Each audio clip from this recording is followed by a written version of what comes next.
Good morning to all. నా పేరు Mohan Reddy, school assistant, జిల్లా పరిషత్ ఉన్నత పాఠశాల గార్లపాడులో పనిచేస్తున్నాను.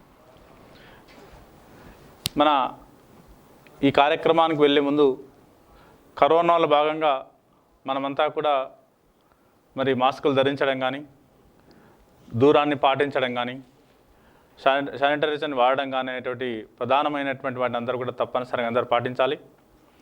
మరి ఈ కార్యక్రమాన్ని వీక్షించేటప్పుడు కూడా ఒకరిద్దరు వీక్షించేటప్పుడు దూరంగా ఉండి ఈ కార్యక్రమాన్ని వీక్షించాల్సిందిగా తెలియజేస్తూ మనము మన పాఠ్యాంశాలకు వెళ్దాం. మనము ఇంత క్రితము మరి సెకండ్ పేపర్లో 2 చాప్టర్లు పూర్తి కావడం జరిగింది. ఈరోజు మనము భారతదేశ జాతీయోద్యమము, దేశ విభజన, స్వాతంత్రం. అయితే మన భారతదేశ జాతీయోద్యమం అనేది చాలా విశాలమైనటువంటిది, కొన్ని ఏళ్ల సంవత్సరాలు జరిగినటువంటి ఒక ఉద్యమం. అయితే మన కొద్ది భాగాన్ని మాత్రమే ఇక్కడ ఇంట్రడ్యూస్ చేయడం జరిగింది. అందులో కొన్ని ముఖ్యాంశాలు ఏమున్నాయో మనం ఒకసారి పరిశీలన చేద్దాం. మనకు ఈ చాప్టర్లో 1939 నుంచి 47 వరకు ఉండేటటువంటి జాతీయోద్యమ సంఘటనలు ఏంటివి, అవి ఏ విధంగా జరిగాయి, వాటిలో ముఖ్యాంశాలను మనం ఒకసారి పరిశీలన చేద్దాం. మనకు 1939 అనే వరకే చరిత్రలో ఒక ప్రధానమైనటువంటి ఒక సంవత్సరం. అది 2వ ప్రపంచ యుద్ధం ప్రారంభమైనటువంటి ఒక సందర్భం. అయితే 2వ ప్రపంచ యుద్ధ సమయంలో బ్రిటిష్ వాళ్ళు భారతదేశాన్ని 2వ ప్రపంచ యుద్ధంలో పాల్గొనేటట్టుగా వాళ్ళు మనల్ని కోరడం జరిగింది. అయితే ఒక్కసారి మనకు గతంలో జరిగినటువంటి యొక్క సంఘటనలు ప్రకారంగా మొదటి ప్రపంచ యుద్ధ సందర్భంలోనే బ్రిటిష్ వాళ్ళు మన దేశానికి స్వాతంత్రం ఇవ్వడానికి మేము అంగీకరిస్తాం, మీరు మాకు సహకరించండి అని మన సహకారం ద్వారా సైన్యాన్ని పరోక్షంగా ప్రత్యక్షంగా వాడుకోవడం జరిగింది. కానీ యుద్ధం ముగిసిన తర్వాత వాళ్ళు మనకు స్వాతంత్రం ఇవ్వడము, పరిమితమైనటువంటి స్వేచ్ఛ ఇవ్వడమే కాకుండా కఠినమైనటువంటి యొక్క రౌలర్ చట్టం లాంటి చట్టాలు తీసుకురావడం జరిగింది. అందుకే 1939లో మరి 2వ ప్రపంచ యుద్ధం ప్రారంభం అయింది. వాళ్ళు మన యొక్క మద్దతును అడిగారు. అయితే ఇక్కడ ఆ కాలంలో ఉండేటటువంటి ప్రధానమైన జాతీయోద్యమ నాయకులు మరి మద్దతు ఇవ్వాలన్నా ఇవ్వకూడదా అనేటటువంటి విషయంలో వాళ్ళ మధ్య ఉండేటటువంటి కొన్ని విభేదాలు అనేవి మనకు కనపడతాయి. అంటే కొందరు మద్దతు ఇవ్వాలని, కొందరు మద్దతు ఇవ్వకూడదు అనేటటువంటి అభిప్రాయం చెప్పడం జరిగింది. అయితే మద్దతు ఇస్తే ఎందుకు ఇవ్వాలి, మద్దతు ఇవ్వడానికి ఉండేటటువంటి ఒక కారణాలు ఏంటి, ఎందుకు మద్దతు ఇవ్వాలి మనము అంటే, వాళ్ళు మనకు అధికారం కొంతవరకు ఇవ్వడానికి అంగీకరించారు. అంటే బ్రిటిష్ వాళ్ళు మనకు కొంత అధికారాన్ని ఇవ్వడానికి అంగీకరించారు కాబట్టి మనం మద్దతు ఇవ్వాలి అనేది మద్దతు ఇవ్వాల్సినటువంటి యొక్క మద్దతుదారుల యొక్క అభిప్రాయం.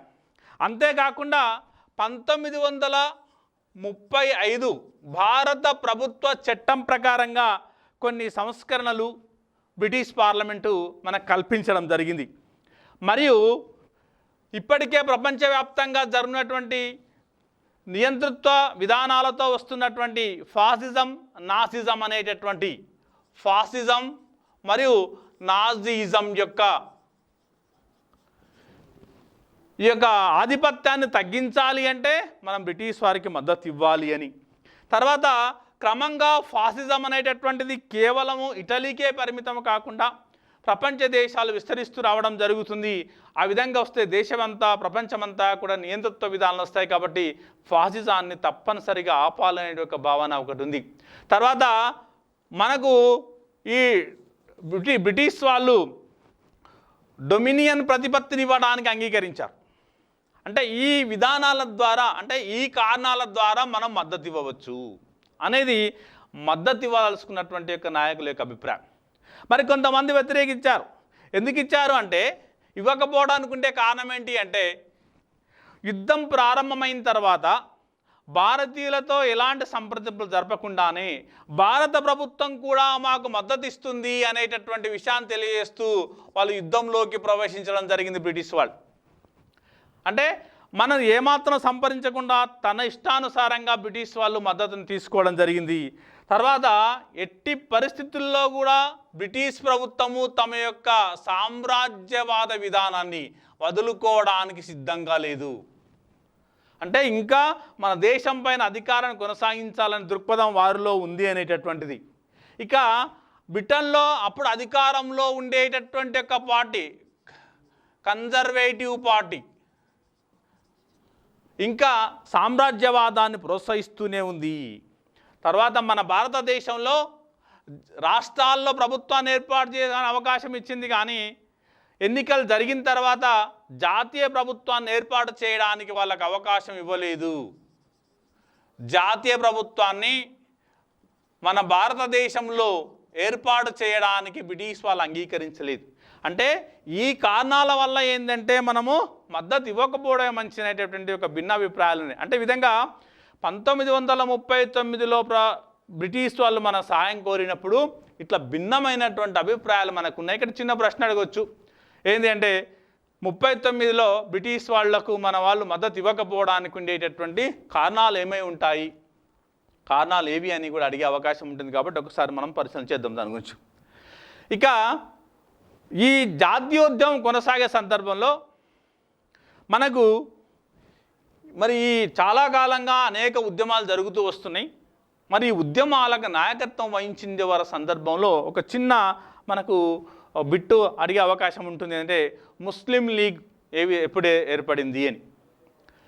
దానికి తోడు ఇంకో ప్రశ్న ఏమిటి కావచ్చు అంటే, బ్రిటిష్ వాళ్ళు విభజించు పాలించు అనేటటువంటి యొక్క సిద్ధాంతాన్ని ఏ విధంగా అమలుపరిచారు అనేటటువంటిది, లేదా అమలుపరచడానికి ఏ చర్యలు తీసుకున్నారు అనే ప్రశ్న కూడా అడగవచ్చు.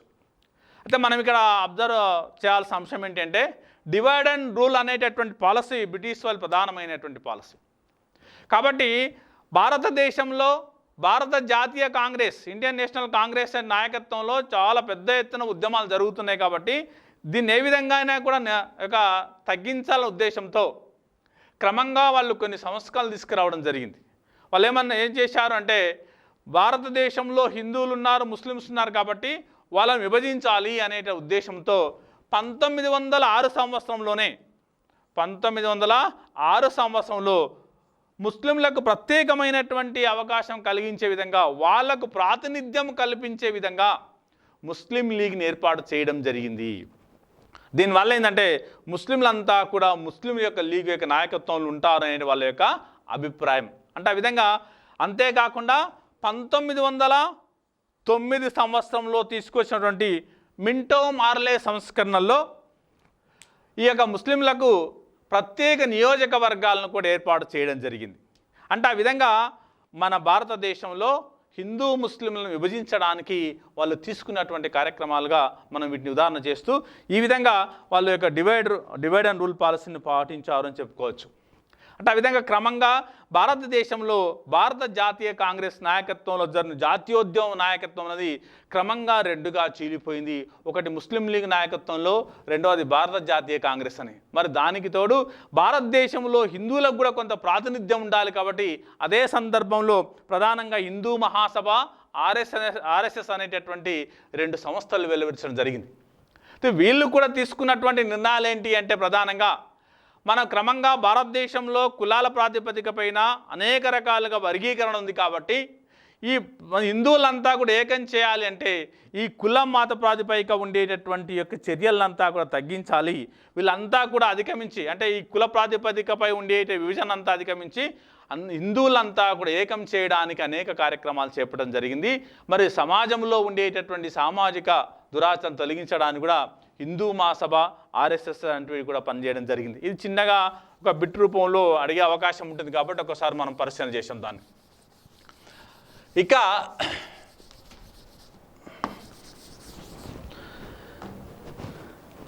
ఇక భారత ఈ జాతీయోద్యమ కాలంలో ఇంకొక చిన్న బిట్ ఉంటుంది, పాకిస్తాన్ తీర్మానం.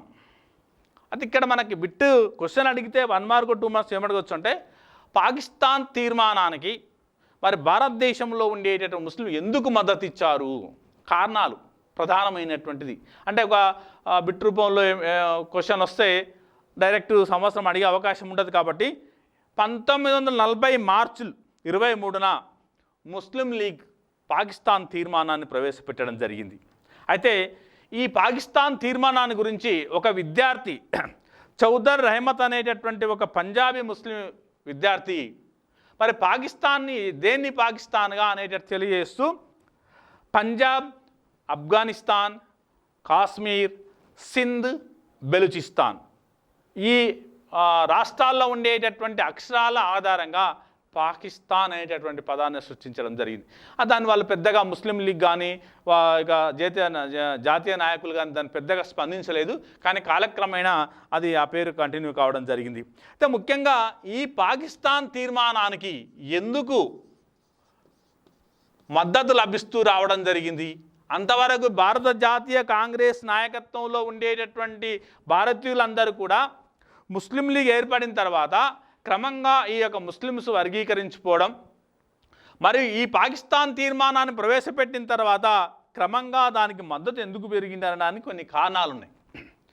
ఒక 2 మార్కుల ప్రశ్నలో మనకు అడిగే అవకాశం ఉంటుంది. కాబట్టి పాకిస్తాన్ తీర్మానానికి మద్దతు ఇవ్వడానికి ప్రధాన కారణం ఏంటంటే ఈ ముస్లిం లీగ్ అనేటటువంటిది ఏర్పడిన తర్వాత క్రమంగా ముస్లింలలో ఈ యొక్క ప్రత్యేక దేశం యొక్క ఆవశ్యకతను కానీ దాని యొక్క ప్రయోజనాలను వాళ్ళు ప్రజల్లోకి తీసుకోగలిగారు.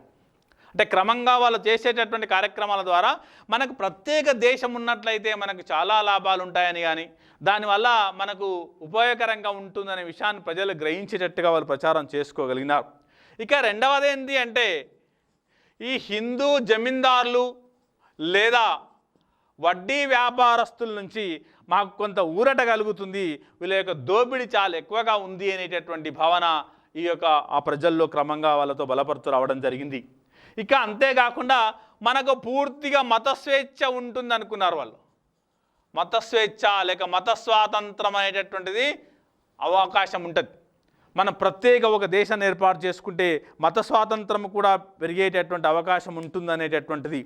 ఇక వ్యాపారస్తులలో తర్వాత ఉద్యోగులలో ముస్లింలో ఒక భావన పెరిగింది అంటే ఈ అధిక సంఖ్యాకులు ఉండేటటువంటి యొక్క హిందువుల నుంచి మాకు పోటీ అనేది తగ్గుతుంది అనేటటువంటి భావన వాళ్ళలో పెరుగుతూ రావడం జరిగింది. ఇక ఒకవేళ ప్రత్యేక దేశాన్ని మనం ఏర్పాటు చేసుకుంటే పూర్తిగా తమ ఇష్టానుసారంగా తనకు నచ్చినటువంటి యొక్క ప్రభుత్వాన్ని ఏర్పాటు చేసుకునేటటువంటి యొక్క స్వేచ్ఛ అనేది మనకు ఉంటుంది అనేటటువంటి భావన ప్రజల్లో కలిగింది. మరి దానికి తోడేమైంది అంటే ఆ ఉద్యమ సందర్భంలో అంటే 1940 సందర్భంలో చాలామంది భారత జాతీయ కాంగ్రెస్లో ఉండేటటువంటి ప్రధానమైన వ్యక్తులంతా కూడా జైల్లో ఉన్నారు. ఈ జైల్లో ఉండే సందర్భంలో ముస్లిం లీగ్ ఏం చేసిందంటే వాళ్ళ యొక్క ప్రత్యేక రాష్ట్ర దేశం యొక్క ఆవశ్యకతను వాళ్ళు బాగా ప్రచారం చేసుకునే అవకాశం లభించింది. అంటే ఈ విధంగా మరి పాకిస్తాన్ తీర్మానానికి ఎందుకు మద్దతు లభించింది అనేటటువంటి దానికి ఈ యొక్క కారణాలు మనం చెప్పుకోవచ్చు. అంటే ఆ విధంగా ఒక 2 మార్కుల్లో మనకు ఈ ఒక ప్రశ్న వస్తుందని మనం సాల్వ్ చేసే అవకాశం ఉంటుంది. ఇక ఆ ఉద్యమంలో మనకి ఇంతకుముందు చూసాం మద్దతు ఇవ్వాలా వద్దా అనే సందిగ్ధాలు కొనసాగుతూ వచ్చినాయి, కొన్ని మార్పులు జరుగుతూ వచ్చినాయి. 1940లో మనకు బ్రిటిష్ వాళ్ళు మద్దతు ఇవ్వాలని కోరారు, అయినా మన వాళ్ళు ఒప్పుకోలేదు. తర్వాత క్రిప్స్ యొక్క రాయబారాన్ని పంపించారు మన భారతదేశానికి. అంటే భారతదేశంతో సంప్రదింపులు జరిపి భారత జాతీయ కాంగ్రెస్తో సంప్రదింపులు జరిపి మరి మద్దతు తీసుకోవాలని ఒక కమిటీని పంపించడం జరిగింది. కమిటీ చర్చలు జరిపినప్పటికీ ఆ చర్చలన్నీ కూడా విఫలమైనవి. ఆ తర్వాత గాంధీజీ యొక్క నాయకత్వంలో 1942లో చాలా క్విట్ ఇండియా ఉద్యమం, క్విట్ ఇండియా అనేటటువంటి ఒక అతిపెద్ద 3వ ఉద్యమం ప్రారంభమైంది. బుక్లో కూడా ఇచ్చారు 3వ ఉద్యమం అంటే ఒకటేంది రెండేంది అని కూడా మనకు ఒకసారి ఎమ్మడే డౌట్ వస్తుంది. మొదటిది 1920లో ప్రారంభమైనటువంటి మొదటి సహాయ నిరాకరణ ఉద్యమము అంటాం. రెండవది 1930లో ప్రారంభమైనటువంటి 2వ సహాయ నిరాకరణ ఉద్యమం లేదా దాన్ని దండి ఉప్పు సత్యాగ్రహం అంటాం. ఈ 2 ప్రధానమైనటువంటివి. 3వది గాంధీజీ నాయకత్వంలో జరిగినటువంటి ఒక ఉద్యమము క్విట్ ఇండియా ఉద్యమము. మరి క్విట్ ఇండియా ఉద్యమ ప్రాబల్యం ఏ విధంగా ఉంది? దేశవ్యాప్తంగా అనేక ప్రాంతాల్లో, గ్రామ ప్రాంతాల్లో ఈ యొక్క ఉద్యమం బాగా పెరుగుతూ రావడం జరిగింది. వెంబడే గాంధీజీని జైల్లో పెట్టారు. ఎందుకంటే దీని నాయకత్వం వహిస్తున్నాడు, ఈ ఉద్యమం బాగా పెరుగుతుందనే ఉద్దేశంతో గాంధీజీని జైల్లో బంధించడం జరిగింది. దీని యొక్క శాఖలన్నీ కూడా భారతదేశంలో అన్ని ప్రాంతాలు ఏర్పాటు చేసి ఉద్యమం కొనసాగుతుంది. ఆ సందర్భంలో జరిగిన కొన్ని సంఘటన ఏంటంటే, పశ్చిమ ప్రాంతంలో ఉండేటటువంటి సతారా, తర్వాత తూర్పు ప్రాంతంలో ఉండేటటువంటి మోదినీపూర్,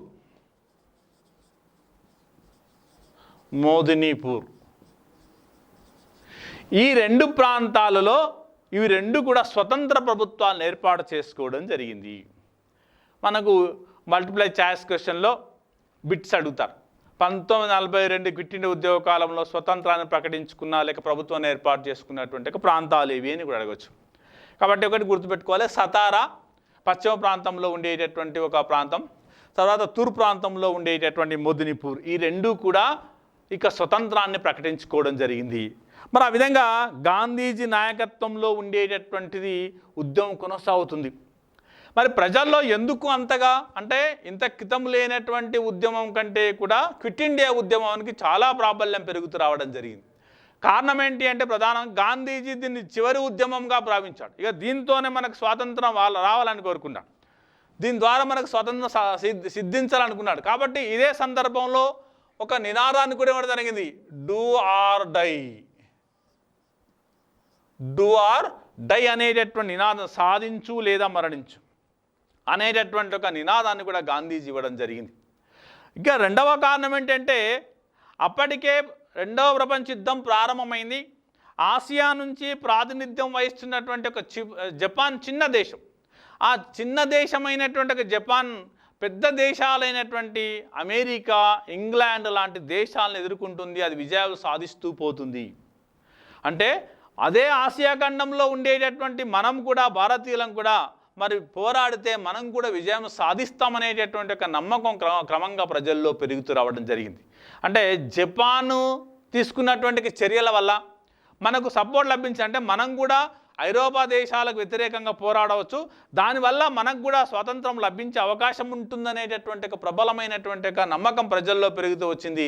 కాబట్టి గాంధీజీ నాయకత్వంలో 1942లో ఈ క్విట్ ఇండియా ఉద్యమం దేశవ్యాప్తంగా ఉధృతంగా కొనసాగుతూ మరి అన్ని ప్రాంతాల్లో కూడా శాఖలు ఏర్పాటు చేసుకుంటూ అది పెరుగుతూ రావడం జరిగింది. అదే మరి ఆ సందర్భంలో గాంధీజీ జైల్లో పెట్టడం, అయినప్పటికీ భారతదేశంలో ఉండేటటువంటి అన్ని వర్గాలకు సంబంధించినటువంటి ప్రజలంతా కూడా దీంట్లో పాల్గొనడం జరిగింది. గ్రామీణ ప్రాంతాల్లో కానీ పట్టణ ప్రాంతాల్లో ఉండేటటువంటి వాళ్ళంతా కూడా పెరుగుతూ రావడం జరిగింది. తర్వాత 1944లో గాంధీజీని జైల్లో నుంచి విడుదల చేశారు. ఆ తర్వాత మరి ఉద్యమం కొనసాగుతూ రావడం జరిగింది. రెండవ ప్రపంచ యుద్ధం జరుగుతూ ఉంది. ఇక్కడ ఒక చిన్న మనం సంఘటన చూడాలి. రెండవ ప్రపంచ యుద్ధం జరుగుతున్నటువంటి సందర్భంలో మన గాంధీజీ ఒకవైపు శాంతియుతమైనటువంటి మార్గం ద్వారా ఉద్యమాన్ని కొనసాగిస్తూ ఉంటే, మరి సైనిక చర్య తీసుకోవాలి, మనం కూడా హింసాయుతంగానే తిరుగుబాటు చేయాలని ఇంకొక వర్గం కూడా మన దేశం నుంచి ప్రాతినిధ్యం వహించడం జరిగింది. అదే సుభాష్ చంద్రబోస్ యొక్క నాయకత్వంలో ఏర్పడ్డటువంటి ఒక సైన్యం. సుభాష్ చంద్రబోస్ భారతదేశం నుంచి అతడు జైల్లో బంధిస్తే తప్పించుకొని వెళ్ళిపోయి సింగపూర్లో ఉండి అక్కడి నుంచి మరి జపాన్ సహాయంతో అతడు ఇండియన్ నేషనల్ ఆర్మీ, బోస్ నాయకత్వంలో ఇండియన్ నేషనల్ ఆర్మీ, భారత జాతీయ సైన్యం. మనకు వచ్చిన డౌట్, ఒకసారి ఇక్కడ నుంచి ఎక్కడనో అక్కడ సింగపూర్, జపాన్ వెళ్ళినటువంటి బోస్కు అక్కడ సైన్యంలో ఎవరున్నారు అంటే, బ్రిటిష్ వాళ్ళు బర్మా, మలయ ప్రాంతాల్లో యుద్ధం జరిగేటటువంటి యొక్క సందర్భాల్లో బ్రిటిష్ వాను ఓడించేటువంటి యొక్క జపాన్ యుద్ధ ఖైదీలుగా తీసుకురావడం జరిగింది. అంటే అందుట్లో మన భారతీయులకు సంబంధించిన వాళ్ళకు బ్రిటిష్ సైన్యంలో ఉన్నారు కాబట్టి యుద్ధ ఖైదీలుగా తీసుకొచ్చినటువంటి యొక్క జపాన్ సైన్యం తీసుకొచ్చినటువంటి యొక్క ఆ వ్యక్తులంతా, భారతీయులంతా కలుపుకొని జపాన్ సహకారంతో సుభాష్ చంద్రబోస్ ఇండియన్ నేషనల్ ఆర్మీని ఏర్పాటు చేయడం జరిగింది, భారత జాతీయ సైన్యాన్ని ఏర్పాటు చేయడం జరిగింది. అతడు ఆ సైన్యం ద్వారా బ్రిటిష్ వారి వ్యతిరేకంగా జపాన్ సహాయంతో మరి యుద్ధ రంగంలో ప్రవేశించడం జరిగింది. రెండో ప్రపంచ సందర్భంలో బ్రిటిష్ వారికి వ్యతిరేకంగా జపాన్కు సహకారం తీసుకుంటూ ముఖ్యంగా బర్మా, మయన్మార్ ప్రాంతాల్లో అతడు యుద్ధం చేయడం జరిగింది. 1945లో జపాన్ ఓడిపోవడం, మరి ఆ ఓడిపోయిన తర్వాత అక్కడ ఉండే సైన్యాలంతా కూడా తిరుగు ప్రయాణంలో అతడు కూడా అక్కడ నుంచి వెళ్ళిపోయాడని, మరి ఆ విధంగా అతడు విమానంలో వెళ్ళిపోయాడని ఒక స్పష్టమైనటువంటి చనిపోయినట్టుగా స్పష్టమైన ఆధారాలు మనకైతే లేవు. ఆ విధంగా ఒకవైపు గాంధీజీ నాయకత్వంలో ఉంటే మరి ఒకవైపు సుభాష్ చంద్రబోస్ యొక్క నాయకత్వంలో కూడా ఈ యొక్క జాతీయోద్యమంలో ఒక ప్రధానమైన ఘట్టంగా చెప్పుకోవచ్చు. ఆ విధంగా మనకు జాతీయోద్యమంలో ఒకవైపు శాంతియుతంగా మరి ఒక సైనిక చర్యల ద్వారా ఉద్యమం కొనసాగుతూ వచ్చింది. ఇక దేశవ్యాప్తంగా ప్రజల్లో కూడా అశాంతి ఉంది. ఇన్ని సంవత్సరాలు కొనసాగినా, క్విట్ ఇండియా ఉద్యమం కొనసాగినా, ఆ ఉద్యమం కొనసాగింది, చాలా సంఘటనలు జరిగాయి, అణచివేయడం జరిగింది, ప్రజల్లో అశాంతి కొనసాగుతుంది. కాబట్టి అనేక రకాలైనటువంటి ప్రజా ఉద్యమాలు, తిరుగుబాట్లు కూడా జరిగాయి. ప్రజలు చాలామంది తిరుగుబాటు చేశారు. హింసాయుతమైనటువంటి సంఘటనలు కూడా ఈ సందర్భంలో చోటు జరిగింది. అవి కొన్ని మచ్చుకు చూద్దాం, ఎందుకంటే బిట్స్లో కూడా అడిగే అవకాశం ఉంటుంది కాబట్టి. ఇక్కడ ప్రజా తిరుగుబాట్లకు వస్తే 1946 ఫిబ్రవరి 16న 1946 ఫిబ్రవరి 16న బాంబేలోని నౌకాశ్రయంలో ఉండేటటువంటి రాయల్ నౌకాదళం వీళ్ళు అక్కడ తిరుగుబాటును ప్రారంభించారు. ప్రధాన కారణం ఏంటంటే బ్రిటిష్ వాళ్ళు ఇచ్చేటటువంటి నాసీ రకమైనటువంటి ఆహారం వాళ్ళకు నచ్చకపోవడం, వాళ్ళ సరి అయినటువంటి ఆహార వస్తువులు కానీ సదుపాయాలు లేకపోవడం.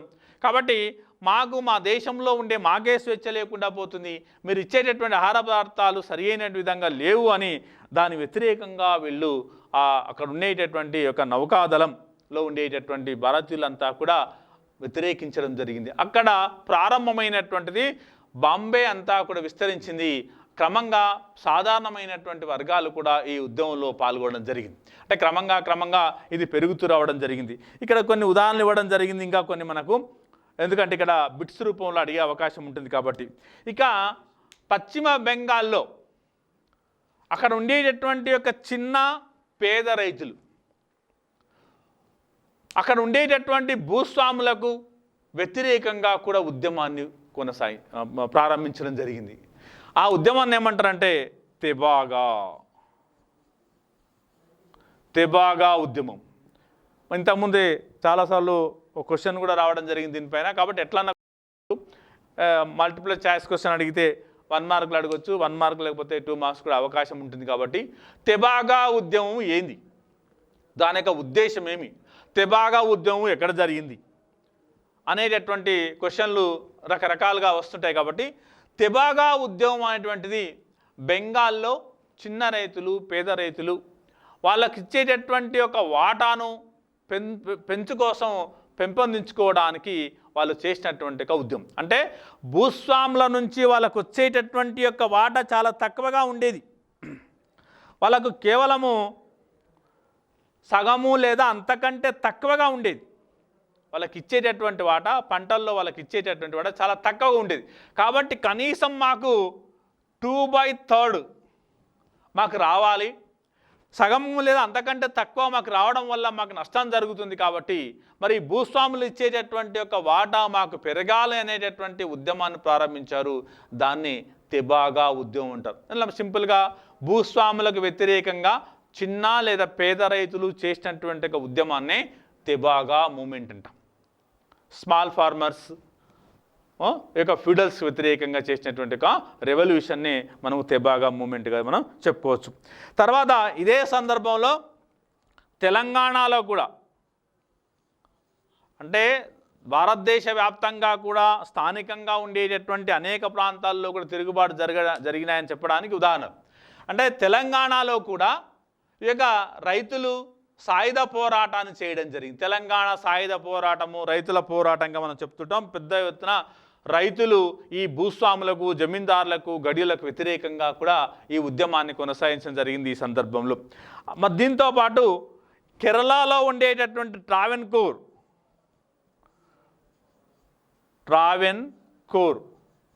లో ఉండే ప్రాంతంలో తిరుగుబాటు జరిగింది. ట్రావెన్కోర్లో పున్నాప్రా వాయలాల్, ఇప్పుడు వాయలాల్ ప్రాంతంలో ప్రజలు అక్కడ తిరుగుబాటు చేయడం జరిగింది. అంటే ఈ యొక్క ప్రజలు హింసాయుతంగా ప్రభుత్వాలకు వ్యతిరేకంగా స్థానికంగా ఉండేటటువంటి ఒక సమస్యలను ఆధారంగా తీసుకొని భారతదేశ వ్యాప్తంగా కూడా ఈ ఉద్యమాలు జరిగినవి 1946 సంవత్సరంలో. ఇవన్నీ చిన్న చిన్న సంఘటనలు మనకు చిన్న ప్రశ్న రూపంలో రావచ్చు. ఇక ఈ చాప్టర్లో మనకు ఏవైనా ఒక 4 మార్కుల ప్రశ్న వస్తుంది అంటే ఒక 2 ప్రశ్నలు మాకు ప్రధానమైనటువంటివి. అవి ఏంటివి అంటే భారతదేశ విభజన తర్వాత ఏర్పడినటువంటి సమస్యలు ఏమిటి, రెండవది ఈ యొక్క స్వదేశీ సంస్థాన విలీనం ఏ విధంగా జరిగింది అని. ఈ 2 కూడా కొన్ని ముఖ్యమైనటువంటివి. అవి ఒకసారి మనం పరిశీలన చేద్దాం.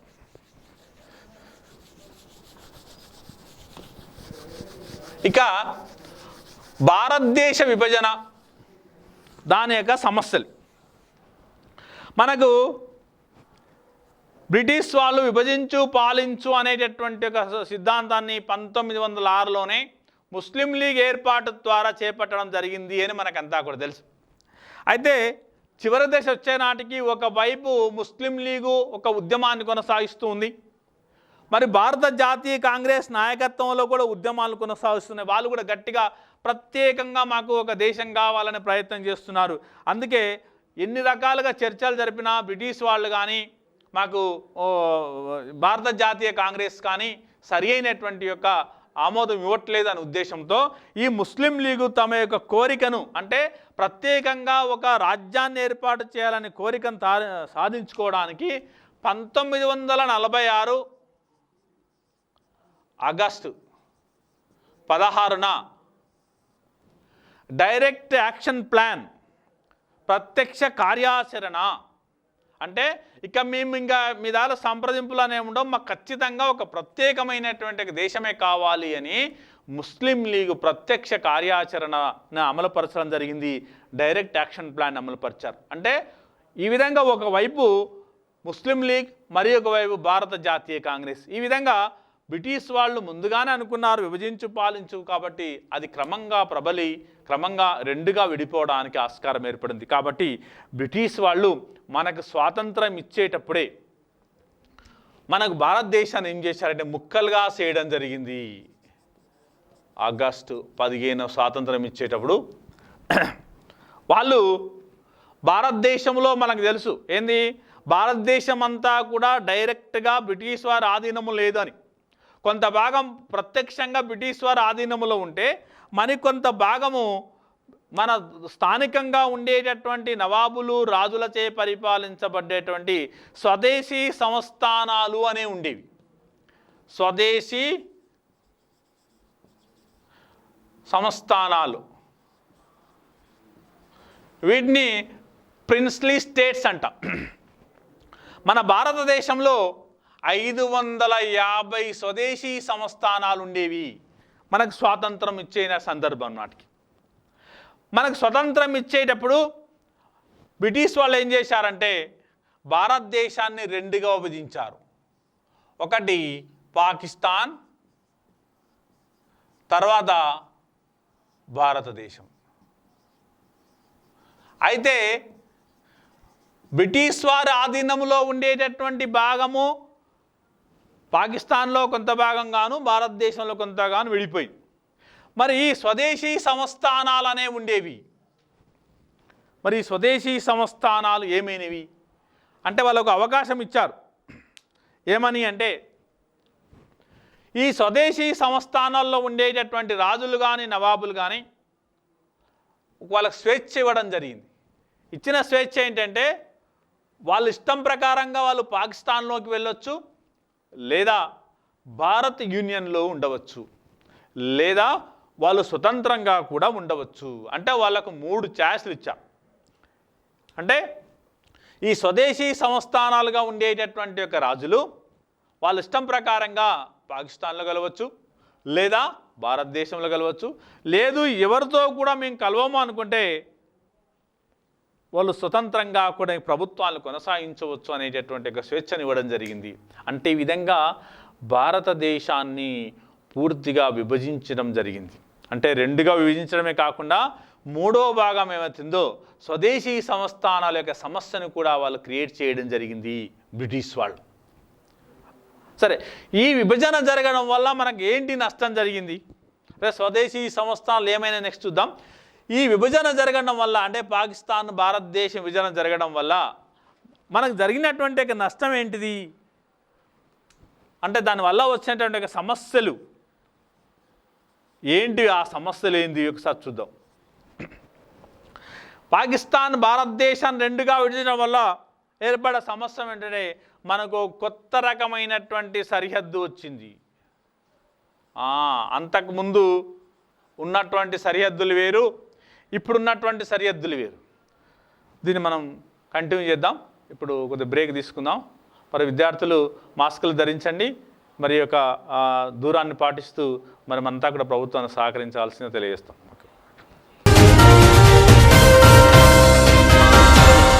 మహబూబ్నగర్ జిల్లాలో ఎక్కడా లేనటువంటి విధంగా మీ చిన్నారులకు కావాల్సిన అన్ని రకాలైన వివిధ బ్రాండెడ్ సైకిల్స్ను మీకు అందుబాటులోకి తీసుకొచ్చింది.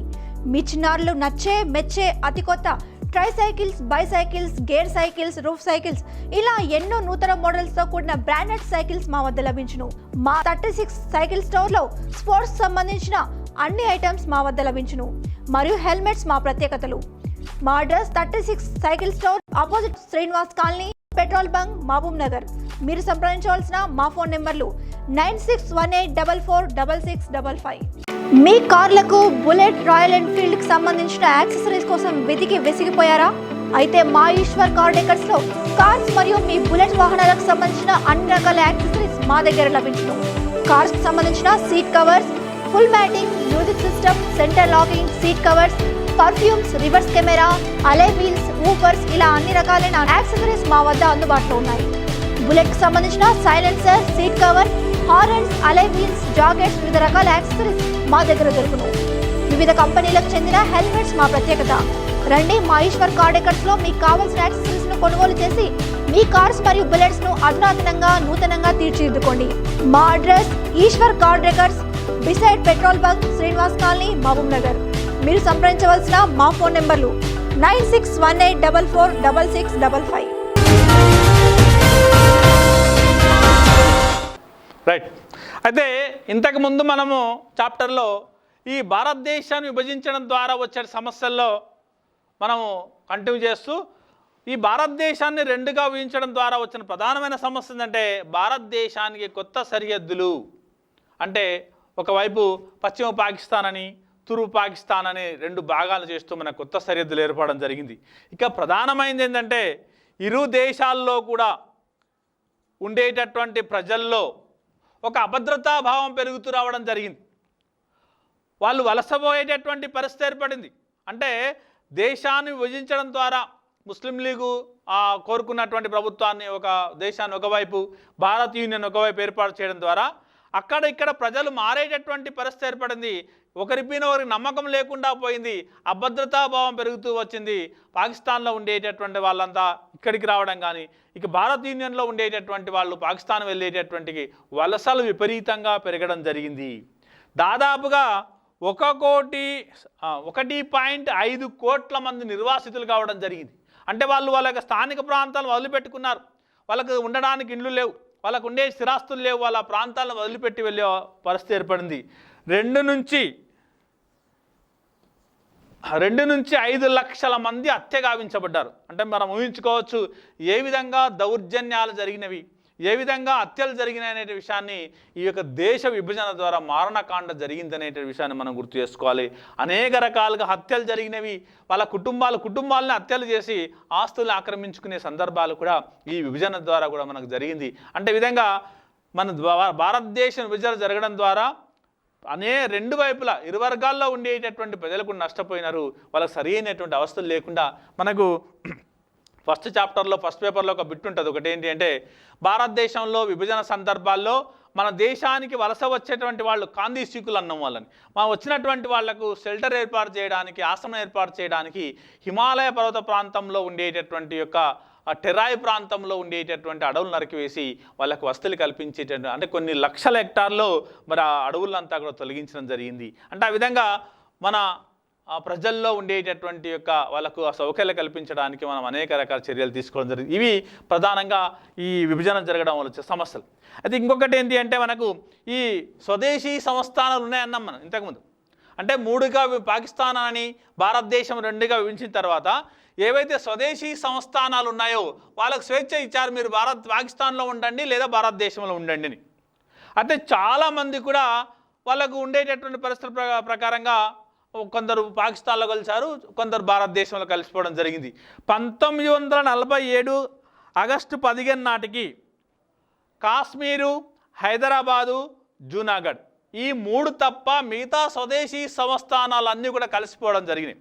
అంటే ఏవి కూడా స్వతంత్రం ఉండడానికి ఒప్పుకోలే. కొన్ని పాకిస్తాన్లో కలిసే అన్నీ కూడా భారతదేశంలో విలీనం కావడం జరిగింది. కాశ్మీరు, జూనాగఢ్, హైదరాబాద్ ఈ 3 కూడా ఏంటి అంటే మేము స్వతంత్రంగా ఉంటాము, మా యొక్క ఈ యొక్క రాజరికాన్ని లేక నవాబు సిస్టాన్ని ఇంకా కొనసాగిస్తామనేటువంటి విధానం చెప్పడం జరిగింది. మరి ఆ సందర్భంలో ఆ బాధ్యతను అప్పుడు ఉన్నటువంటి హోమ్ మినిస్టర్ పటేల్కి అప్పగించారు.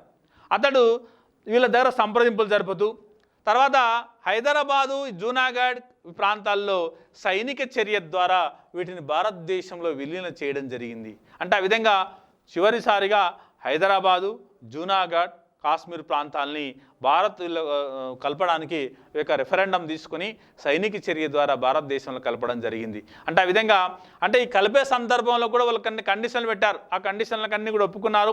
ముఖ్యంగా మనకు ఒక పదం ఉంటుంది, రాజభరణాలు ఇవ్వడం జరిగింది. మరి మేము రాజులము, నవాబులము, మరి మాకు రాజ్యాధికారం పోతే ఎలా బతకాలంటే కొంత వాళ్ళకు భరణం ఇచ్చేటటువంటి కార్యక్రమాన్ని చెప్పడం జరిగింది. రాజభరణాలు కొనసాగిస్తూ వాళ్ళ ఆస్తులు వాళ్ళకే కొనసాగిస్తూ ఈ యొక్క వీటిని విలీనం చేసుకోవడం జరిగింది. అయితే ఇందిరాగాంధీ వచ్చిన తర్వాత 1971లో ఈ రాజభరణాలను కూడా రద్దు చేయడం జరిగింది. ఈ విధంగా మనకు ఈ చాప్టర్లో మనకు దేశ విభజన, ఆ తర్వాత వచ్చినటువంటి సమస్యలు, తర్వాత స్వదేశీ సంస్థానాల యొక్క విలీనం ఏ విధంగా జరిగింది అనేటువంటిది మనం చూసుకోవచ్చు. అయితే ఇక్కడ ఇంతకుముందు చెప్పుకున్న అక్కడక్కడ క్వశ్చన్లు ఏ విధంగా వస్తాయని, ఇవి కాకుండా జనరల్గా వచ్చేటటువంటి క్వశ్చన్లు కూడా మనం ఒకసారి దీనిలో చూద్దాం. ఏంటంటే ముఖ్యంగా దీంట్లో వచ్చే క్వశ్చన్లో మనకు ప్రధానంగా మనకు ఉండేటటువంటి ఒక క్వశ్చన్స్లో ఒకసారి మనం దీనిలో చూస్తున్నట్టే మనకు ప్రధానంగా ఏం అడుగుతాడు అంటే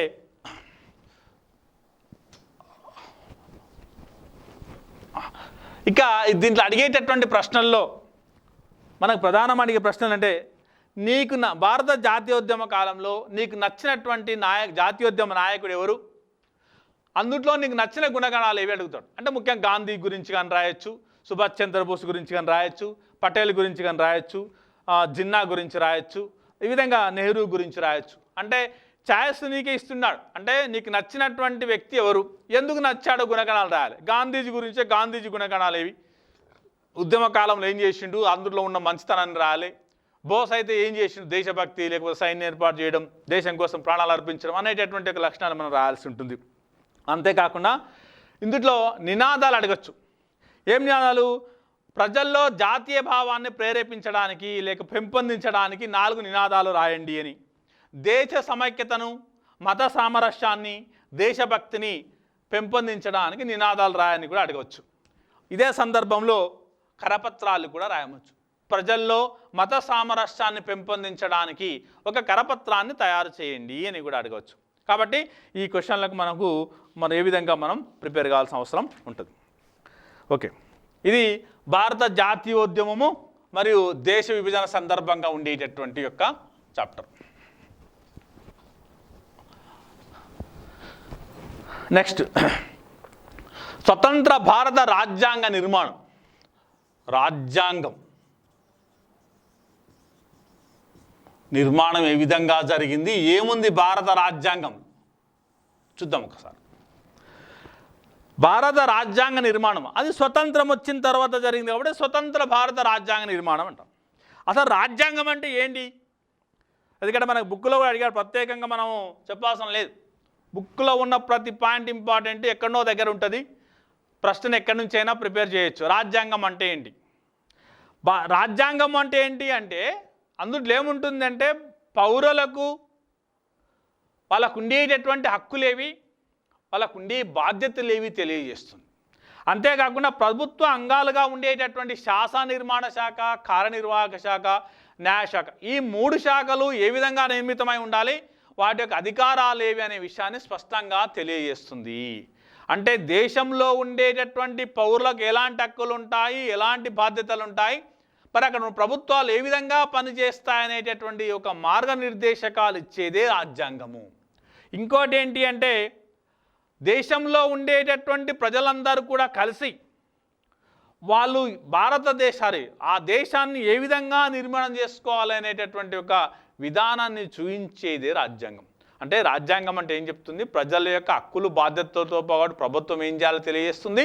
మరి ప్రజలు తమ యొక్క దేశాన్ని ఏ విధంగా నిర్మాణం చేసుకోవాలనేటువంటి ఒక మార్గదర్శకాలు ఇచ్చేటటువంటిదే రాజ్యాంగం.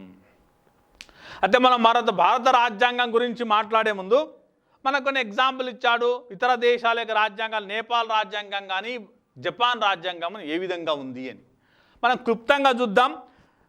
నేపాల్ రాజ్యాంగంలో యొక్క ప్రవేశికలు ఏ విధంగా ఉంది, తర్వాత జపాన్ రాజ్యాంగ ప్రవేశికలు ఏముంది అని. అసలు ప్రవేశిక అనే పదం మనకంతా తెలుసు. ప్రవేశిక అంటే దాన్ని రకరకాల పరిచయం అని, ముందు మాట అని. అంటే ఒక పుస్తకానికి ఏదైనా తీసుకోండి, ఒక పుస్తకానికి ఇది ఆత్మ లాంటిది. ఫస్ట్ పేజీలో, సెకండ్ పేజీలో ఉంటుంది పరిచయము అని, ముందు మాట అని, తొలి పలుకులు అనే పదంతో వాడతారు ప్రవేశిక. ఏంది దాని ఉద్దేశం ఏంటి అంటే మొత్తం ఆ పుస్తకాన్ని లేకపోతే ఆ యొక్క గ్రంథాన్ని చదివితే ఏదైతే సారాంశం ఉంటుందో ప్రధానమైనటువంటి సారాంశాల యొక్క పదాల యొక్క కూర్పే ప్రవేశిక. అందుకే ప్రవేశిక ఒక్కటి మనం చూసినట్లయితే అందుట్లో ఏముందో మనం అర్థం చేసుకునేటటువంటి యొక్క మూల సూత్రం అంతా దాంట్లో ఉంటుంది. అలాంటి ప్రవేశికలో నేపాల్లో కానీ లేకపోతే జపాన్లో కానీ ఏం చెప్పారో ఒకసారి చూద్దాం. అయితే ఈ నేపాల్ రాజ్యాంగం తయారు చేసుకునేటప్పుడు 2007లో వాళ్ళు రాజ్యాంగాన్ని తయారు చేసుకున్నారు. జపాన్ వాళ్ళు 1946లో రాజ్యాంగాన్ని ఏర్పాటు చేసుకున్నారు. అయితే ఒక దేశ రాజ్యాంగాన్ని ఏర్పాటు చేసే సందర్భంలో ఆ దేశ భౌతిక స్థితి, ఆ దేశంలో ప్రజల యొక్క భావనలు, అప్పుడు ఉన్నటువంటి పరిస్థితులు చాలా ప్రధానమైనటువంటి అంశాలుగా ఉంటాయి. నేపాల్ రాజ్యాంగాన్ని ఏర్పాటు చేసే నాటికి అక్కడ ఏంటి పరిస్థితి అంటే అంత క్రితమే నేపాల్లో రాజరిక వ్యవస్థ ఉండేది. రాజు మహేంద్ర అధికారంలో కొనసాగుతుంది. కాబట్టి ఇక్కడ రాజరిక వ్యవస్థను తొలగించుకొని ప్రజాస్వామ్య పద్ధతుల్లో ప్రభుత్వాన్ని ఏర్పాటు చేసుకోవాలనుకున్నారు. కాబట్టి వాళ్ళ రాజ్యాంగంలో కూడా అవి ప్రధానమైనటువంటి అంశాలుగా పొందుపరచడం జరిగింది. ఏమని అంటే మా రాజ్యాంగంలో ఈ యొక్క నేపాల్ రాజ్యాంగంలో ఉండేటటువంటి యొక్క అంశాలు ఏమున్నాయి అంటే వాళ్ళు చారిత్రక పోరాటాలను స్మరించుకుంటూ ఇక భవిష్యత్తులో కూడా ఇలాంటి పోరాటాలు అనేవి జరగకుండా ఉండేటటువంటి ప్రభుత్వాలు ఏర్పాటు చేసుకోవాలనుకున్నారు. చారిత్రక పోరాటాన్ని వాళ్ళు గుర్తు చేసుకుంటూ, అంటే చాలా కాలంగా రాజరికకు వ్యతిరేకంగా వాళ్ళు పోరాటం చేస్తూ వచ్చారు. కాబట్టి ఇక ఇలాంటి రాజరిక వ్యవస్థ ఉండకూడదు, ప్రజాస్వామ్యం ఉండాలి, శాంతి ఉండాలి, ప్రజలకు స్వేచ్ఛ ఉండాలి, అభివృద్ధి చెందాలి అనేటటువంటి ఈ విధంగా ఉండేటటువంటి ప్రభుత్వం మేము ఏర్పాటు చేసుకుంటామని చెప్పడం జరిగింది. దేశంలో ఉండేటటువంటి ప్రజలందరికీ పౌర స్వేచ్ఛ ఉంటుంది, తర్వాత స్వతంత్రం ఉంటుంది, తర్వాత దేశంలో బహుళ పార్టీ విధానం అమల్లో ఉంటుంది అనేటటువంటి పదాన్ని వాడడం జరిగింది. తర్వాత దేశంలో ఉండేటటువంటి ప్రజలందరికీ వయోజనులకందరికీ ఓటు హక్కు కల్పిస్తామన్నారు. తర్వాత పూర్తిగా రాజరికాన్ని రద్దు చేసి ఇక రాజరికం అనేటటువంటిదే ఉండకూడదు, అక్కడ ప్రజాస్వామ్యాన్ని ఏర్పాటు చేస్తామని చెప్పడం జరిగింది. అంటే ప్రవేశికలో వాళ్ళు చెప్పిన ముఖ్యాంశాలు ఏంటి అంటే ప్రజాస్వామ్యము ఉండాలి, రాజరికం ఉండకూడదు, ప్రజలకు శాంతి ఉండాలి, స్వేచ్ఛ ఉండాలి, ప్రభుత్వాన్ని ఏర్పాటు చేసుకునే అవకాశం ఉండాలి, ఓటు హక్కు కల్పించబడాలి. ఇందులో ఉండేటటువంటిది ప్రధానమైనది. అదేవిధంగా ఒకసారి మనం జపాన్ రాజ్యాంగం చూద్దాం. జపాన్ రాజ్యాంగాన్ని 1946లో ఏర్పాటు చేసుకున్నారు, 2007లో ఏర్పాటు చేసుకున్నాం. ఏం తేడా అని చూద్దాం ఒకసారి. జపాన్ రాజ్యాంగం ఏర్పాటు చేసినప్పుడు అందులో ఉండేటటువంటి ఏంటి అంటే 46 అంటే అప్పుడప్పుడు 45లో రెండవ ప్రపంచ యుద్ధం ముగిసిన తర్వాత వాళ్ళు ఓడిపోయారు. కాబట్టి ఆ తర్వాత ఒక నూతన ప్రభుత్వాన్ని ఏర్పాటు చేసుకొని రాజ్యాంగం తయారు చేసుకోవడం జరిగింది. అందులో వాళ్ళు చెప్తూనే వాళ్ళ ప్రవేశికలు ఏముంది అంటే శాంతియుత. చూడండి, ఇక్కడ రాజరిక వ్యవస్థను వ్యతిరేకించిన తర్వాత ప్రభుత్వం ఏర్పడింది. కాబట్టి రాజ్యాంగంలో చారిత్రక పోరాటాలని, ప్రజాస్వామ్యము, స్వేచ్ఛ, రాజరిక రద్దు అనే పదాలు వాడడం జరిగింది. ఇక్కడ వచ్చేనాటికి శాంతియుతం అంటే ఎందుకు వాడాల్సి వచ్చిందంటే మొదటి ప్రపంచ యుద్ధ సందర్భంలో వాళ్ళు జరిగిన నష్టాన్ని వాళ్ళు చూశారు కాబట్టి ఇలాంటి నష్టం ఇంకా జరగకూడదు, యుద్ధాలనేవి జరగకూడదు, శాంతియుతంగా ఉండాలి అని ఇంకో పదం వాడారు, యుద్ధ భయాలు. యుద్ధ భయాలు అనేవి ప్రజలకు లేకుండా చేయాలి. అంటే మళ్ళీ దేశంలో ఉండేటటువంటి ప్రజలకు మళ్ళీ యుద్ధం వస్తుందేమో, ఎంత నష్టం జరుగుతుందో అనేటటువంటి భావన ప్రజలకు ఉండకూడదు. అంటే యుద్ధ భయాలనేవి మళ్ళీ ఒక్కసారి దేశ ప్రజలకు రాకుండా చూసుకోవాలి. తర్వాత ప్రజలందరికీ సర్వసత్తాక అధికారాలు, అందరికీ అధికారం ఉండేటటువంటి యొక్క ప్రభుత్వాన్ని ఏర్పాటు చేసుకోవాలి. ఇక ప్రజాప్రతినిధులు అంటే ప్రభుత్వం అనేటటువంటిది ప్రజాస్వామ్య ప్రభుత్వాన్ని ఏర్పాటు చేసుకోవడం జరుగుతుందని. తర్వాత నిరంకుశత్వం, అణిచివేతతనం, బానిసత్వం అనేటటువంటిదే ఉండకూడదు. అంటే ఎవరికి కూడా మేము లోబడి ఉండము అనేటటువంటి విధానం తెలియడానికి దేశంలో ఎక్క నిరంకుశత్వం ఉండకూడదు, బానిసత్వం ఉండకూడదు, అణిచివేత ఉండకూడదు. అంటే ఈ విధంగా మనం ఒకసారి ప్రవేశికలు చూసినట్లయితే ఆ దేశ రాజ్యాంగ నిర్మాణం ఏ విధంగా జరిగిందో అర్థమవుతుంది. మరి అదేవిధంగా భారత రాజ్యాంగాన్ని కూడా నిర్మాణం చేసుకున్నారు. ఈ భారత రాజ్యాంగ నిర్మాణాన్ని చేసుకున్న సందర్భంలో ప్రవేశికలు ఏం చెప్పారు? ఆ ప్రవేశికలు ఏముంటుంది అంటే భారత ప్రజలమైనటువంటి మేము భారతదేశాన్ని ప్రజాస్వామ్య, గణతంత్ర, లౌకిక, సామ్యవాద, సర్వసత్తాక రాజ్యంగా ఉండే విధంగా ప్రజలందరికీ స్వేచ్ఛ, సమానత్వము, న్యాయము ఇవన్నీ కల్పిస్తూ ఉండే విధంగా ఒక భారతదేశాన్ని సార్వభౌమాధికార రాజ్యాంగం ఏర్పాటు చేసుకుంటాము.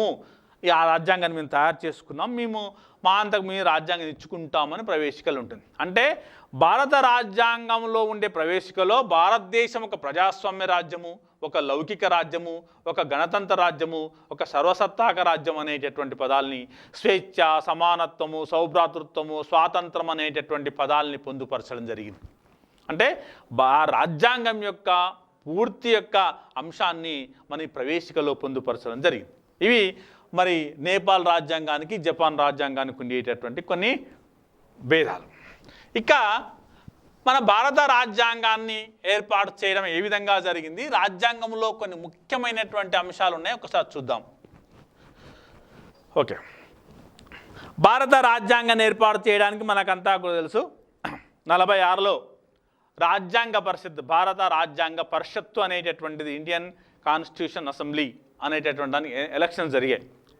ఈ ఎలక్షన్లు ఏంటి అంటే అప్పటికి మన స్వాతంత్రం రాలేదు కాబట్టి, అంతకు ముందుగానే రాజ్యాంగం తయారు చేసుకోమనే సూచనలు ఇచ్చారు కాబట్టి భారత యూనియన్ అంటే ప్రత్యక్షంగా బ్రిటిష్ వారిచే పరిపాలించబడుతున్నటువంటి ప్రాంతం నుంచి 292 మంది, ఎక్కడి నుంచి అంటే ఇండియన్ యూనియన్ నుంచి 93 మంది స్వదేశీ సంస్థానాల నుండి ఎన్నుకోబడ్డారు. అది ఇక్కడ ఒకటి గుర్తుపెట్టుకోవాలి. ఈ ఎన్నికలు అనేవి పూర్తిగా ఇప్పుడు జరుగుతున్నటువంటి ప్రజాస్వామ్య తరహాలో ఎన్నికలు జరగలేదు. అంటే సార్వజనీన వయోజన ఓటు హక్కు ద్వారా జరగలేదు, అప్పుడున్నటువంటి నిబంధనల ప్రకారం జరిగాయి. అంటే ప్రజలందరూ కూడా ఈ ఎన్నికల్లో పూర్తిగా పాల్గొనలేదు, కొన్ని వర్గాలు మాత్రమే దీంట్లో పాల్గొన్నాయి. అంటే ఈ రాజ్యాంగ పరిషత్తుకు జరిగినటువంటి ఎన్నికలను వయోజన ఓటు హక్కు ద్వారా జరగలేదనేటటువంటిది మనం స్పష్టంగా గుర్తుపెట్టుకోవాలి. ఇక ఈ భారత రాజ్యాంగాన్ని తయారు చేసే పూర్తి బాధ్యతను రాజ్యాంగ పరిషత్తుకు అప్పగించారు. ఈ రాజ్యాంగ పరిషత్తు యొక్క అధ్యక్షుడు డాక్టర్ బాబు రాజేంద్ర ప్రసాద్. దీంట్లో అనేక కమిటీలు ఏర్పాటు చేయడం జరిగింది. సమాచారం సేకరించడం కానీ, ప్రపంచ దేశాల్లో రాజ్యాంగాలు పరిశీలించడానికి కానీ, ప్రజల అభిప్రాయాలు సేకరించడానికి కమిటీలు ఏర్పాటు చేయడం జరిగింది. అందులో వాళ్ళు తీసుకొచ్చిన సమాచారాన్ని అంతా కూడా ఒక పద్ధతి ప్రకారంగా, ఒక విధానంగా పొందుపరచడానికి రచనా సంఘాన్ని ఏర్పాటు చేశారు. రచనా సంఘం, దాన్నే డ్రాఫ్టింగ్ కమిటీ అంటాం, ముసాయిదా కమిటీ అంటాం. ఈ డ్రాఫ్టింగ్ కమిటీ యొక్క అధ్యక్షుడే అంబేద్కర్. ఈ అంబేద్కర్ యొక్క అధ్యక్షతన 7 సభ్యులు ఉండేటటువంటి వీళ్ళు ఈ రాజ్యాంగాన్ని తయారు చేయడం జరిగింది. అయితే ఈ డ్రాఫ్టింగ్ కమిటీ ఎప్పుడు అంటే 29 ఆగస్టు 1947లో దీన్ని ఏర్పాటు చేశారు. 29 ఆగస్టు 1947లో దీన్ని ఏర్పాటు చేయడం జరిగింది.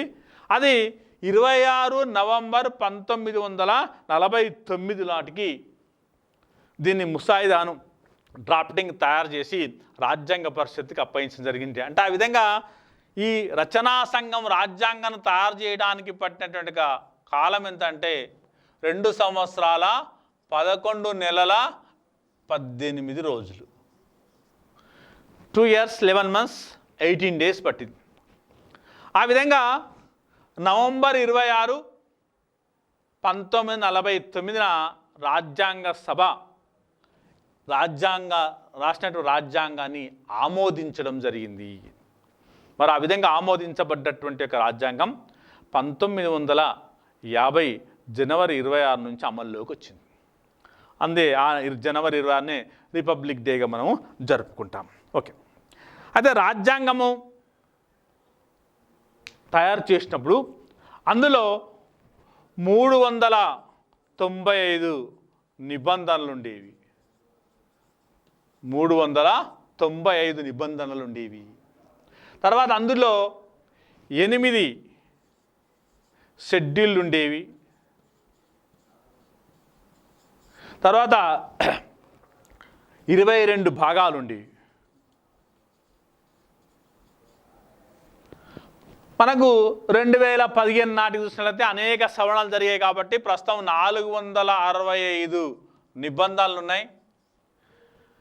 అదేవిధంగా 12 షెడ్యూళ్ళు ఉన్నాయి, 25 భాగాలు ఉన్నాయి. రాజ్యాంగంలో ఉండేటటువంటి ఇవి ప్రధానమైనటువంటి.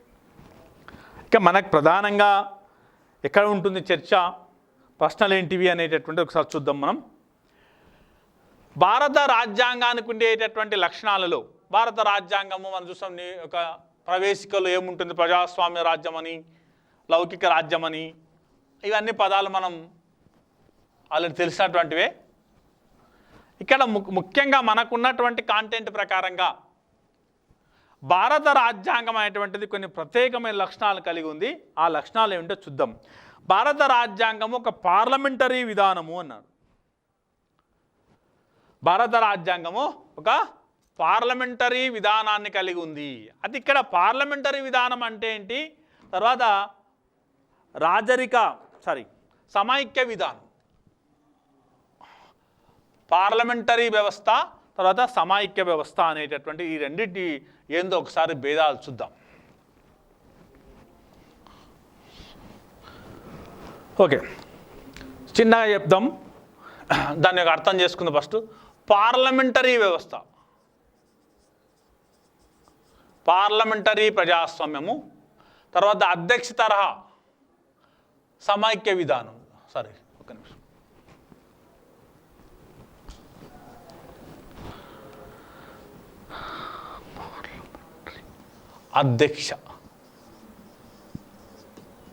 అధ్యక్ష తరహా పార్లమెంటరీకి ఉదాహరణకు మనం భారతదేశం అయితే అధ్యక్ష తరహాకు అమెరికాను చెప్పుకోవచ్చు. ఈ రెండింటికి ఏంది అసలు ఏంది మధ్య ఉండేటటువంటి తేడాలు ఇవి? ఈ రెండు ప్రభుత్వాల్లో కూడా మనకు అనిపించేది ఏంటంటే రాష్ట్రాలు ఉంటాయి, రాష్ట్రాల యొక్క సమైక్యం ఉంటుంది. ఇక్కడ చూద్దాం, పార్లమెంటరీ తరహాలో ఉండేటటువంటి ప్రభుత్వాలకు మనకేం కనబడుతుంది, తర్వాత పార్లమెంటరీ తర్వాత అధ్యక్ష తరహా ప్రభుత్వాల్లో ఉండే చూద్దాం. ఇక్కడ పార్లమెంటరీ తరహా ప్రభుత్వాల్లో అంటే భారతదేశంలో దేశాధ్యక్షుడు ఏ విధంగా ఉంటాడంటే బ్రిటన్లో ఏ విధంగా అయితే నామమాత్రమైనటువంటి రాజుగా ఉంటాడో అదేవిధంగా దేశాధ్యక్షుడు రాజు స్థానంలో ఉంటాడు. రాజ్యాంగ ప్రకారంగా దేశాధ్యక్షుడు రాజు స్థానంలో ఉంటాడు. ఇక్కడ అధ్యక్ష తరహాలో ఒక ప్రధానమైనటువంటి అధిపతిగా అధ్యక్షుడిగా ఉంటాడు. అధ్యక్షుడు ప్రధానమైనటువంటి అధిపతిగా ఉంటాడు. కార్యనిర్వాహక అధిపతిగా ఉంటాడు. పూర్తి సంపూర్ణమైనటువంటి అధికారాలు కలిగినటువంటి యొక్క వ్యక్తిగా ఉంటాడు. ఇక్కడ ఇతడు దేశానికి అధ్యక్షుడే కానీ రాజ్యానికి అధ్యక్షుడే కానీ ఎలాంటి కార్యనిర్వహణ చేయలేడు. దేశానికి అధిపతి కానీ కార్యనిర్వహణ అధికారాలు అనేవి అంతగా ఆయనకు ఉండవు. అదే అమెరికాలో అయితే పరిపాలనా అధికారాలు అన్నీ ఉంటాయి. పరిపాలనా అధికారాలు, పూర్తి అధికారాలు అమెరికా అధ్యక్ష తరహాలో ఉండడం జరుగుతుంది. ఇతడు దేశానికి నాయకత్వం వహిస్తాడు కానీ దేశాన్ని పాలించలేడు. ఎవరు? పార్లమెంటరీ ఉండేటటువంటి పార్లమెంటరీ విధానంలో అధ్యక్షుడు దేశాన్ని పాలించలేడు కానీ అధ్యక్ష తరహా పార్లమెంటరీ విధానంలో అతడు స్వయంగానే పరిపాలించడం జరుగుతుంది.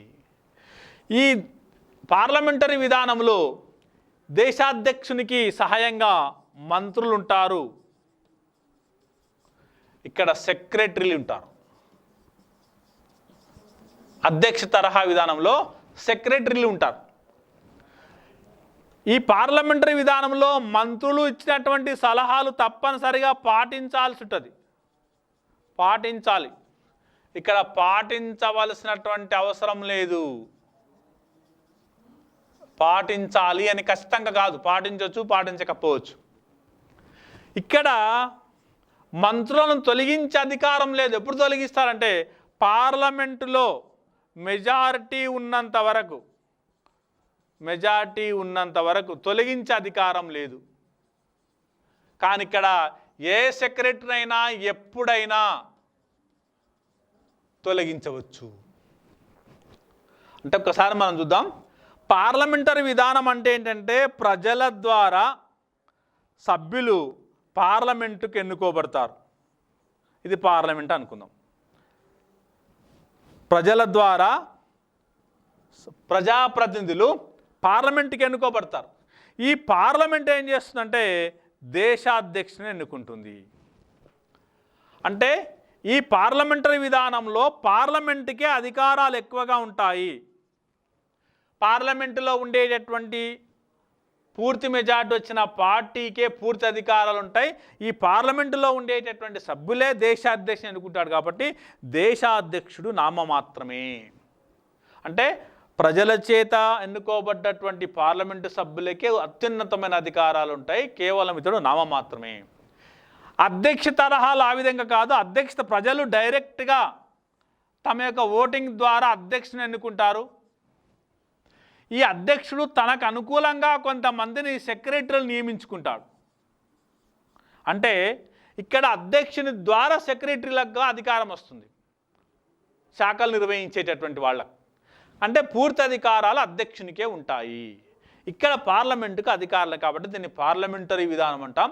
ఇక్కడ అధ్యక్షునికి ఎక్కువ అధికారాలు ఉంటాయి కాబట్టి అధ్యక్ష తరహా ప్రజాస్వామ్యం అని చెప్పడం జరుగుతుంది. ఇవి ఈ రెండింటికి ఉండేటటువంటి యొక్క పార్లమెంటరీ విధానము, తర్వాత అధ్యక్ష తరహా విధానం. ఇది చాలా ముఖ్యమైనటువంటి ప్రశ్న. రెండింటి మధ్య ఉండేటటువంటి భేదాలని అడగవచ్చు కాబట్టి మనం చూసుకోవాల్సిన అవసరం ఉంటుంది. ఇక దీంట్లో రాజ్యాంగం అనే చాప్టర్లో ఇంకో ప్రధానమైనది ఏంటి అంటే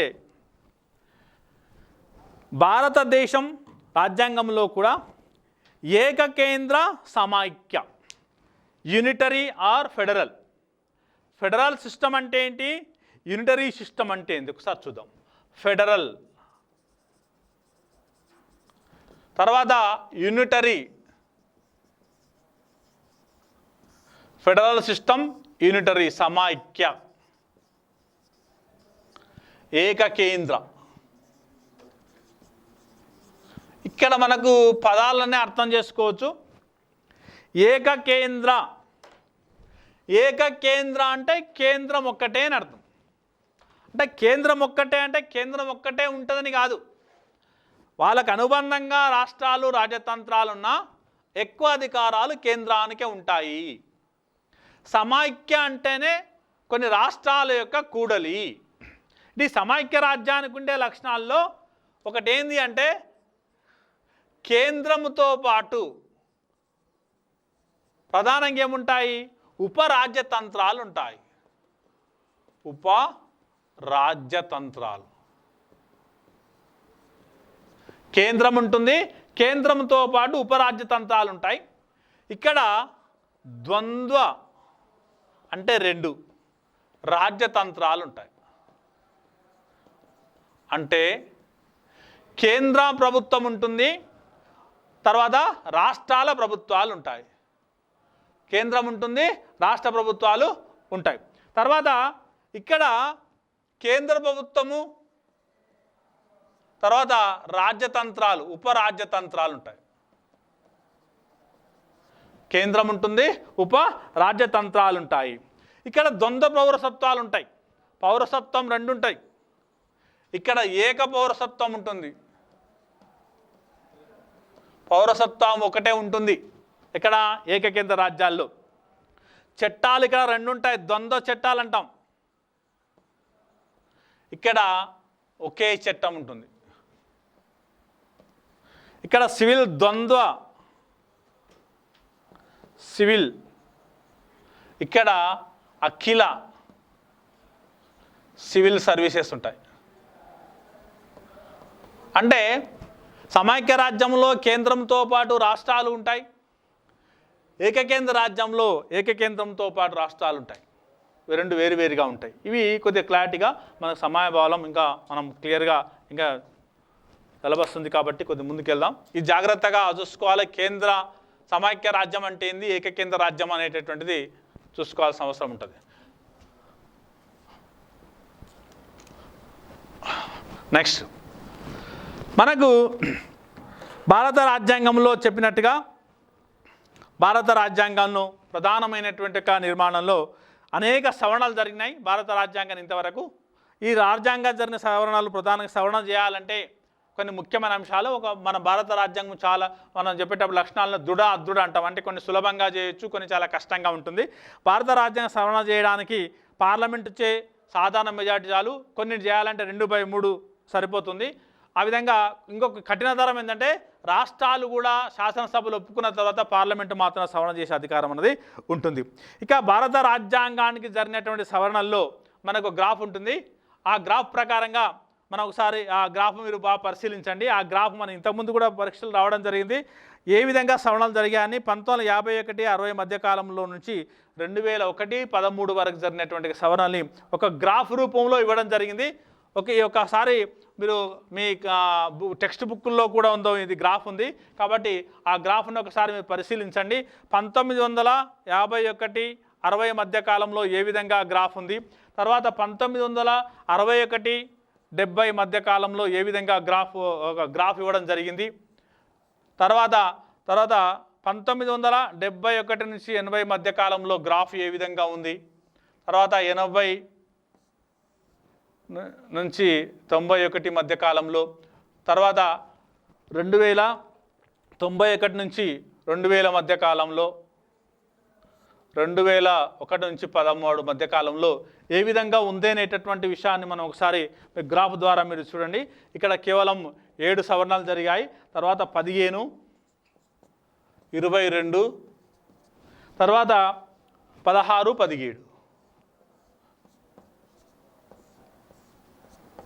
మొత్తంగా 99 సవరణలు జరిగాయి. 1951 నుంచి 2013 నాటికి ఈ సవరణలు పైన ప్రశ్నలు అడిగే అవకాశం ఉంటుంది. ఈ యొక్క గ్రాఫ్ గురించి క్వశ్చన్లు రావచ్చు, లేదా వాటి గురించి విశ్లేషణ రావచ్చు. ఆల్రెడీ ఇంతకుముందు గ్రాఫ్ ఏ విధంగా చెప్పాలి అంటే దేనికి సంబంధించింది, ఏ సంవత్సరంలో ఎక్కువ జరిగినాయి, ఏ సంవత్సరం తక్కువ జరిగినాయి విశ్లేషణ చేస్తే ఈ యొక్క గ్రాఫ్ గురించి విశ్లేషణ చెప్పుకోవచ్చు. అదేవిధంగా ఇందులో ముఖ్యంగా మన అడిగితే ముఖ్యంగా కుల వ్యవస్థ గురించి డిస్కస్ ఉంటుంది కాబట్టి కుల వ్యవస్థ నిర్మూలన గురించి లేకపోతే ప్రజల్లో కుల వ్యవస్థ అవగాహన కలిగించడానికి కరపత్రాన్ని ఏ విధంగా తయారు చేయాలనే ప్రశ్న రావచ్చు. మరి ఇక్కడ అంబేద్కర్ కూడా ప్రధానమైన పాత్ర ఉంటుంది కాబట్టి మరి ఈ రాజ్యాంగ తయారీలో అంబేద్కర్ పాత్ర అడగవచ్చు, లేదా నీకు అంబేద్కర్లో నీకు నచ్చినటువంటి గుణాలు ఏవని కూడా అడిగే అవకాశం ఉంటుంది. కాబట్టి మనం ఈ యొక్క చాప్టర్లో మనం పరిశీలించుకోవాలి. ఇవి దీంట్లో ప్రధానంగా ఉండేటటువంటి యొక్క అంశాలు. మరి ఈ 2 చాప్టర్లు కూడా మనం చూచాగా అంటే దాదాపుగా ఎగ్జామినేషన్ పాయింట్ ఆఫ్లో కవర్ చేసుకున్నాం. ముఖ్యంగా ఈ యొక్క గ్రాఫ్ని మనం జాగ్రత్తగా చూసుకోవాలి. ఆల్రెడీ ఒకసారి ఎగ్జామ్లో వచ్చింది కాబట్టి ఇంకో తరాల రావచ్చు, గ్రాఫ్ కాకుండా పట్టిక కూడా అడగవచ్చు కాబట్టి మీరు పట్టిక రూపంలో కూడా ప్రయత్నం చేయండి. మరి విద్యార్థులందరూ కూడా మరి ఈ శ్రద్ధగా మరి ఎగ్జామ్స్ కూడా తొందరలోనే ఉండే అవకాశం ఉంది కాబట్టి మరి పునఃపరిశీలన ప్రారంభించండి. అది తొందరగా మనకు ఉపయోగపడుతుంది. మరి అందరూ కూడా ఈ కరోనా నియంత్రణలో ప్రభుత్వం చేసే వాటికి సహకరిస్తారని అందరూ కూడా మాస్కులు ధరించి శానిటైజర్ని ఉపయోగించుకొని మరి దూరాన్ని పాటిస్తూ మరి అందరూ కూడా సహకరిస్తారని